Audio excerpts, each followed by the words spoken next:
গোৱালপাৰা চহৰৰ নয়াপাৰস্থিত new life foundation নামৰ নিচামুক্ত কেন্দ্ৰত যোৱা 4 জুনত মেঘালয়ৰ নিক্সা মচেং মাৰাক নামৰ এগৰাকী যুৱকৰ 8জনকৈ হত্যাকাৰীক আৰক্ষীয়ে গ্ৰেপ্তাৰ কৰিছে।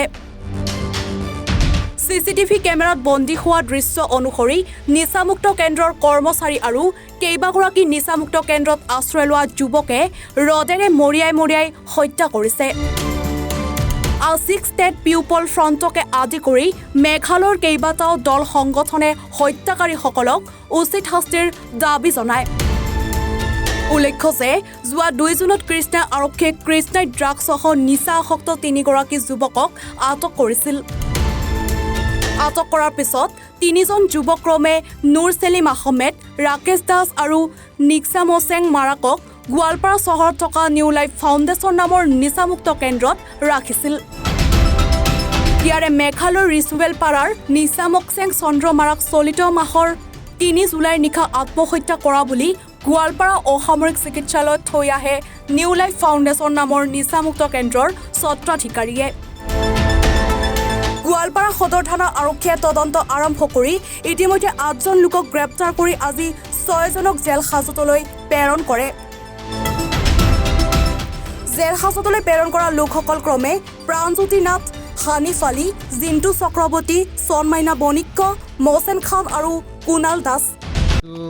মানে ঘটনাটো হৈছে ইয়াৰ পিছত মানে এৰেষ্টো হ'ল কাৰ্পিটবিলাকক মানে এইটো মানে আমি ডিষ্ট্ৰিক্ট ইনভেষ্টিগেশ্যন DC ডাঙৰীয়াক মানে ধন্যবাদ জনাব বিচাৰিছোঁ প্ৰথমতে, আৰু police Goalpara police station police আৰোহীবিলাকক মানে OC ছাৰক মানে মই ধন্যবাদ জনাব বিচাৰিছোঁ। গতিকে এতিয়া আগলৈ কি কৰিব লাগে সেইটো আমি কৰিম। ইয়াৰ পিছত মানে ন্যায়টো পাবই লাগিব, উচিত তদন্ত হ'বই লাগিব, উচিত বিচাৰ লাগে সেইটো। আৰু মানে কিছুমান মানে ধৰিব লগা আছে বুলি আমি শুনিছোঁ, এইবিলাক আৰু ইমিডিয়েটলি এৰেষ্ট হ'ব লাগে। এইটো মোৰ অনুৰোধ। এইটো মানে কেছটো চিৰিয়াছ কেছ হয়, মানে এইটো হত্যা কৰিছে ইন'চেণ্ট। এইটো মানে নিচামুক্তি কেন্দ্ৰ অকল একটা কাউন্সিলিং চেণ্টাৰ হয়। ইয়াতে মানুহ মানে এইটো চেণ্টাৰ হ'ল মাৰ্ডাৰ চেণ্টাৰ বুলিহে আমি এতিয়া ক'ব লগা বাধ্য হ'ল। মানে ইয়াতে এইটো ঘটনাটো হৈছে, সেইকাৰণে এইটো আমাৰ ফালৰ পৰা সেইটো চিল কৰিব লাগে, চিল কৰিব লাগে। এইটো আমাৰ ডিমাণ্ড হয়। To my brother, so I would like to start from the very beginning. So on 2nd of July, I got a phone call from my sister-in-law saying that that she was not able to reach my brother, or he was not accepting the call.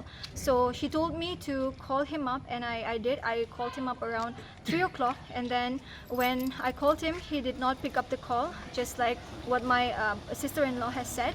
And then around 5 o'clock, I tried again, and then I could not reach him, and he did not receive the call. So around 8 o'clock, I called up my sister-in-law, and then she informed that he has been taken into custody around, I think, 12 o'clock, and he was put there in custody by Krishna police, and they were kept for around 8 hours. So he, along with 2 other acquaintances, so they did not inform the family members, and for 8 hours they just kept him just like that for no reason. No valid reason were given. And then my sister-in-law and my sister-in-law's brother, they went to the police station, to Krishna police station, and then they were given 2 options: either to take him to rehabilitation center of their choice, and another to be taken into further custody and be put to jail for no valid reason. And then my sister-in-law called me and my older sister, and then she asked us what to do. And we also, because obviously he was patient, he was getting treated for addiction, so we thought that it would be best for him to go to rehabilitation center. But he was already under medication, psychiatric medication, for 1.5 years now in another clinic. But the thing is, the police officer, the officer in charge in Krishna police, he did not ask, or he did not call and inform the psychiatrist first before referring him to a rehabilitation center. So he was taken into this rehabilitation center called New Life Foundation Rehabilitation Center on 2nd of July, and on 3rd of July my mother and my aunts and some of my family members, they all went to the rehabilitation center to meet and give some food and stuff to my brother, but they did not allow them to go inside the rehabilitation center. Only my nephew, my brother's son, was allowed to go inside. So none of my family members were able to meet. And then the next day, on 4th of July, around 5 o'clock, I received the news from my father, that my brother has passed away. And what my father informed me was he committed suicide by hanging, and we could not believe the news. And then when we further asked, and then later on they gave a statement that he did not commit suicide by hanging, but then they changed the statement that he was striking himself, his forehead on the wall multiple times, and that's how he succumbed to his injury. But then later on, the third time, they changed the statement again that they were fighting, and because of that fight, he got injured and then he died. So this is the third statement that they changed, the people from the rehab center.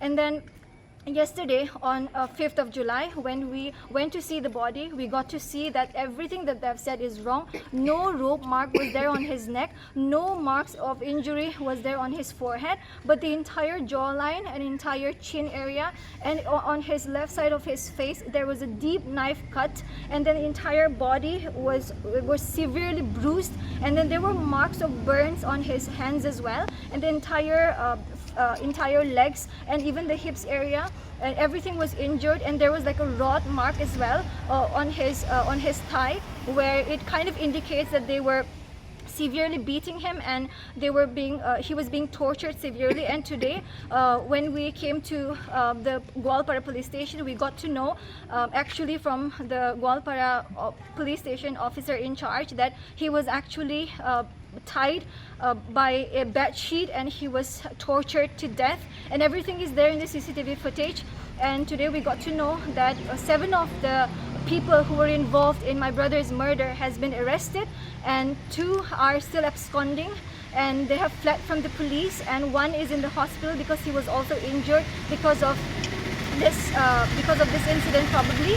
So 3 are still not in custody, but 7 has been arrested. So we are really grateful to Gwalpara police station and the officer in charge for taking this incident and taking this situation and this case very seriously. And we are really grateful to DC of Gwalpara and also DC of West Garo Hills for giving their assistance and giving their support. But we need to, we want to appeal to our Chief Minister as well, our Chief Minister of Meghalaya, to look into the matter, and may the people and may the culprits of my brother who murdered my brother be... I'm so sorry. গোৱালপাৰাৰ পৰা জাহিদুল ইছলামৰ report, এনিভাৰত 24।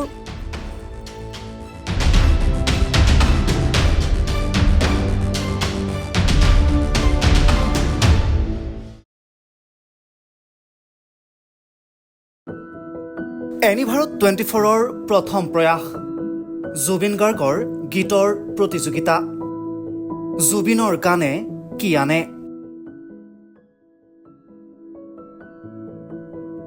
অডিশ্যনৰ বাবে যোগাযোগ কৰক 8638661821 আৰু 8812831556 নম্বৰত। এনিভাৰত 24 উদ্যোগত এটা নতুন সংগীতৰ প্ৰতিযোগিতা আয়োজন কৰা হৈছে, য'ত মোৰ গানৰ প্ৰতিযোগিতা হ'ব। আপোনালোকে তাত প্ৰতিযোগী হিচাপে আহিবলৈ পাৰিব, আৰু মোৰ ফালৰ পৰা আন্তৰিক শুভকামনা জনাইছোঁ। আৰু অনুষ্ঠানটোৰ নাম হৈছে গানে কি আনে। সকলোকে মৰম জনাইছোঁ, সকলোৱে আহক, ইয়াত অংশগ্ৰহণ কৰক। Thank you very much, love you. ৰব, আপুনি যে এটা অপৰাধ কৰিবলৈ গৈ আছে, আপুনি জানেনে? এই নাবালিকা গৰাকীক এতিয়াই বিয়াত বহোৱাটো যে এটা অপৰাধ, আপুনি জানেনে? অপৰাধ কেনেকৈ? মোৰ ছোৱালী, মোৰ কথা। তুমি যিয়েই নোকোৱা ভূঞা, 18 বছৰৰ তলৰ যিকোনো কন্যা সন্তানৰ বিয়া দিলেই আইনগতভাৱে এক দণ্ডনীয় অপৰাধ। বিয়া দিয়াজন যিমান দায়ী, বিয়া পতাজনো সমানে দায়ী। এতিয়া তাই পঢ়া শুনা কৰাৰ বয়স, খেলা ধূলা কৰাৰ বয়স। তাইক খেলিবলৈ দিয়ক, পঢ়িবলৈ দিয়ক, আৰু চাব এদিন আপুনি তাইক লৈ গৌৰৱ অনুভৱ কৰিব পাৰিব। এতিয়াই তাইক সংসাৰৰ বোজা দি তাইৰ ভৱিষ্যত জীৱনটো অন্ধকাৰ কৰাৰ অধিকাৰ তোমাৰ জানো আছে? মোৰ ভুল হৈ গ'ল মাজনী, মোক ক্ষমা কৰিবা। শিক্ষা, ল'ৰা ছোৱালী উভয়ৰে প্ৰাপ্য আৰু অধিকাৰ। আপোনাৰ কন্যা সন্তানক তাইৰ এই প্ৰাপ্যৰ পৰা বঞ্চিত নকৰাব। বাল্য বিবাহ ভাৰতীয় আইনৰ দ্বাৰা বিহিত এক দণ্ডনীয় অপৰাধ। এনে অপৰাধ কৰি আপোনাৰ কন্যা সন্তানৰ ভৱিষ্যত অন্ধকাৰৰ মাজলৈ ঠেলি নিদিব।